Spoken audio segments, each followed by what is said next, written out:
આગામી 1 માર્ચના રોજ 1.5 કરોડ કોળી સમાજના લોકો છે તે ઉપસ્થિત રહેવાના હતા। એક વિશાળ સંમેલન છે કોળી સમાજનું તે મળવા જઈ રહ્યું હતું, પરંતુ આમાં તારીખમાં ફેરબદલ કરવામાં આવ્યો છે અને હવે નવી તારીખ નક્કી થઈ છે। કઈ તારીખે હવે કોળી સમાજનું વિશાળ સંમેલન મળવાનું છે અને કયા કયા ક્ષેત્રે ચર્ચા થવાની છે, વિગતે વાત કરીએ।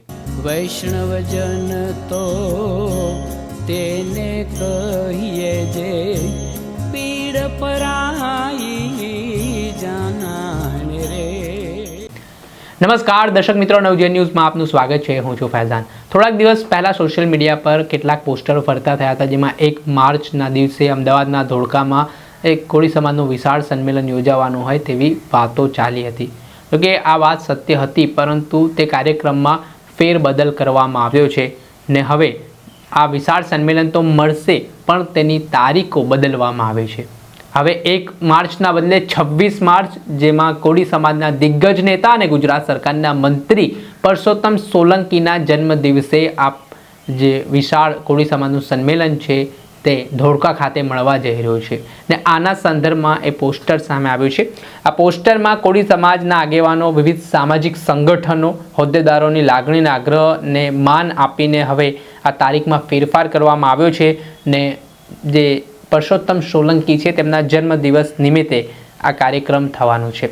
ત્યારે આ 5 મહત્વના સંકલ્પો સામાજિક ક્ષેત્રે, શૈક્ષણિક ક્ષેત્રે, આર્થિક ક્ષેત્રે, રાજકીય ક્ષેત્ર અને રમતગમત ક્ષેત્રે, આ 5 ક્ષેત્રમાં કોળી સમાજ કેવી રીતે આગામી સમયમાં પગભર બને અને વધુ પરિપક્વતા સાથે આગળ વધે તે માટેની ચર્ચા થવાની છે। સૌપ્રથમ તો સામાજિક ક્ષેત્ર એટલે સમાજમાં એકજૂથતા લાવવાના પ્રયાસો છે તે કરવામાં આવશે। પક્ષાપક્ષી એક બાજુ મૂકીને સમાજના પ્રશ્નોના નિરાકરણ માટેની વાત થશે। ત્યારબાદ શૈક્ષણિક ક્ષેત્રે, આ ક્ષેત્ર ખૂબ મહત્વનો છે। આજે જે રીતે આ તમામ સમાજના લોકોએ શિક્ષણ પર ભાર આપ્યો છે, તેને લઈને કોળી સમાજે પણ યુવાનોને શિક્ષિત બનાવવા માટેની પહેલ શરૂ કરી છે। આર્થિક ક્ષેત્રે જે રીતે જોઈએ તો આર્થિક ક્ષેત્રે જેમાં